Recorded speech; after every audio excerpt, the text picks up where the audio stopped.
ಸರ್ಕಾರದ ಯೋಜನೆಗಳನ್ನು ಹಳ್ಳಿಗಾಡಿನ ಜನಸಾಮಾನ್ಯರು ಬಡವರಿಗೆ ತಲುಪಿಸಿದಾಗ ದೇಶದ ಅಭಿವೃದ್ಧಿ ಸಾಧ್ಯವಾಗುತ್ತೆ.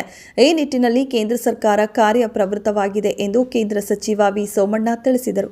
ಗುಬ್ಬಿ ತಾಲೂಕಿನ ಹೊಸಹಳ್ಳಿ ಗ್ರಾಮದಲ್ಲಿ ಸಾರ್ವಜನಿಕ ಕುಂದುಕೊರತೆ ಸಭೆಯನ್ನ ಉದ್ಘಾಟಿಸಿ ಮಾತನಾಡಿದ ಕೇಂದ್ರ ಸಚಿವ, ತುಮಕೂರು ಜಿಲ್ಲೆಯ ಬದಲಾವಣೆ ಗುಬ್ಬಿಯಿಂದಲೇ ಆರಂಭವಾಗಲಿ. ಗುಬ್ಬಿ ಶಾಸಕ ಶ್ರೀನಿವಾಸ್ ಬೇರೆ, ನಾನು ಬೇರೆ ಎಂದು ಅಧಿಕಾರಿಗಳು ಭಾವಿಸಿ ಅಡ್ವಾಂಟೇಜ್ ತೆಗೆದುಕೊಂಡ್ರೆ ನಾನು ಸಹಿಸುವುದಿಲ್ಲ. ಅಧಿಕಾರಿಗಳು ಸರಿಯಾದ ರೀತಿಯಲ್ಲಿ ಕೆಲಸ ಮಾಡಿದರೆ ಪ್ರತಿ ಗ್ರಾಮಗಳು ಅಭಿವೃದ್ಧಿಯತ್ತ ಸಾಗುತ್ತವೆ. ಕೇಂದ್ರ ಸರ್ಕಾರ ಮತ್ತು ರಾಜ್ಯ ಸರ್ಕಾರಗಳು ಮಾಡಿರುವ ಯೋಜನೆಗಳನ್ನು ಫಲಾನುಭವಿಗಳಿಗೆ ನೀಡಿದಾಗ ಖಂಡಿತವಾಗಿ ಅವರಿಗೆ ಹೆಚ್ಚಿನ ಅನುಕೂಲವಾಗುತ್ತದೆ ಎಂದು ತಿಳಿಸಿದರು. ನನಗೆ ಮೊನ್ನೆ ನಾನು ಮಧುಗಿರಿ ಹೋಗಿದ್ದೆ, ಎಸಿವ್ರೆ ಅಮ್ಮ ತಹಸೀಲ್ದಾರಮ್ಮ ಹೋಗಿದ್ದೆ, ನೋಡಿ ನನಗೆ ಅನ್ಯಾಯ ಆಯ್ತು. ತಕ್ಷಣ ಯಾರಾಗಬೇಕು ನಾನು ಮಾತಾಡಿದೆ. ಅವರಿಗೆ ವಿನಂತಿ ಮಾಡ್ತೀನಿ, ಜನರನ್ನ ಅಸಡ್ಡೆ ಪಡಬೇಡಿ. ಈ ಒಂದು ಸಭೆಯಲ್ಲಿ ಸರ್ಕಾರಿ ಸಭೆ ಆಗಿರೋದ್ರಿಂದ ಮೌಖಿಕವಾಗಿ ನಿಮ್ಗೆ ಎಷ್ಟು ವಿನಂತಿ ಮಾಡಬೇಕೋ ಮಾಡಿದ್ದೀನಿ. ಬದಲಾವಣೆ ಪರ್ವ ಗಾಳಿ ತುಮಕೂರಿನ ಗುಬ್ಬಿಯಿಂದಾನೆ ಪ್ರಾರಂಭ ಆಗ್ಬೇಕಾಗ್ತದೆ.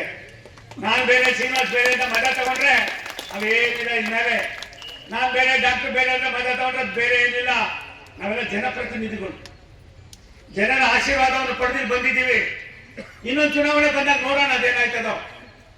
ಅದನ್ಬಿಟ್ಟು ನಿಮ್ಮಿಂದ ಜನಪ್ರತಿನಿಧಿಗಳಿಗೆ ಮುಜುಗರಕ್ಕೆ ಅವಕಾಶ ಮಾಡಿಕೊಡ್ಬೇಡ್ರಿ. ಅಮ್ಮ ಎಸಿವ್ರೆ, ನಾಳೆ ನೀವು ಕರೆದು ಎಕ್ಸಿಕ್ಯೂಟಿವ್ ಎಲ್ಲರೂ ಕರೀರಿ, ತಹಸೀಲ್ದಾರರು ಬರ್ತಾರೆ, ನೀವು ಹೋಗಿ ಒಬ್ರಿಗೊಬ್ರು 30-29-30 ಇಲಾಖೆ, ನೀವು ಆ ಇಲಾಖೆ ಮುಖ್ಯಸ್ಥಾಗಿರ್ತೀಯ, ಅಸಿಸ್ಟೆಂಟ್ ಕಮಿಷನರ್. ತಹಸೀಲ್ದಾರು ಆ ತಾಲೂಕಿನ ದಂಡಾಧಿಕಾರಿ ಆಗಿರ್ತಾರೆ, ಜಿಲ್ಲಾಧಿಕಾರಿ ಇಡೀ ಜಿಲ್ಲೆಗಿರ್ತಾರೆ. ಅದೇನ್ ಹೇಳ್ರಿ ಸೆಕ್ರೆ, ಜೋರಾಗಿ ಹೇಳ್ರಿ, ಏನ್ ಹೇಳ್ರಿ, ಬಾರಪ್ಪ ಮೇಲ್ಗಡೆ ಬಾರ. ಎಲ್ಲ ಬಡವರಿಗೆ ತಲೆ ಬಟ್ಟೆ ಇದ್ದವ್ರು ಹೊಡಿತಾರಪ್ಪ.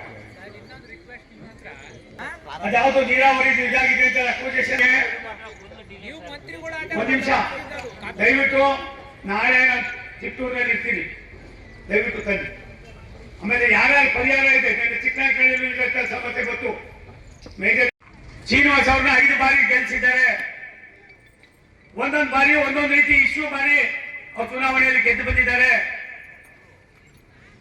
ಚುನಾವಣೆ ಬಂದಾಗ 1 ತಿಂಗಳು ನಾವು ಹೋರಾಟ ಮಾಡೋಣ, ಯಾರು ಗೆಲ್ಲೋದು ಯಾರು ಸೋಲೋದು ಅಂತ.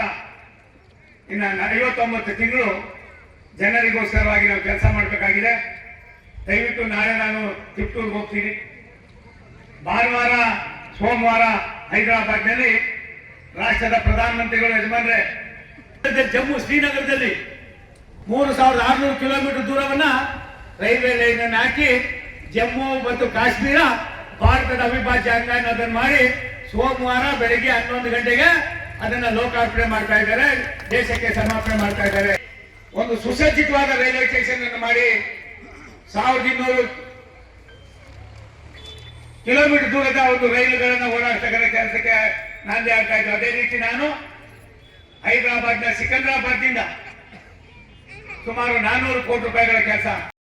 ಕಾರ್ಯಕ್ರಮದಲ್ಲಿ ಗೌರವ ಕುಮಾರ್ ಶೆಟ್ಟಿ, ತಹಶೀಲ್ದಾರ್ ಬಿ ಆರತಿ, ಇಒ ಪ್ರಕಾಶ್, ಗ್ರಾಮ ಪಂಚಾಯಿತಿ ಅಧ್ಯಕ್ಷರು, ಉಪಾಧ್ಯಕ್ಷರು, ಸದಸ್ಯರುಗಳು, 7 ಪಂಚಾಯಿತಿಯ ಪಿಡಿಒಗಳು, ಬಿಜೆಪಿ ಜೆಡಿಎಸ್ ಮುಖಂಡರು, ಸಾರ್ವಜನಿಕರು, ಗ್ರಾಮಸ್ಥರು, ಫಲಾನುಭವಿಗಳು ಭಾಗವಹಿಸಿದ್ದರು.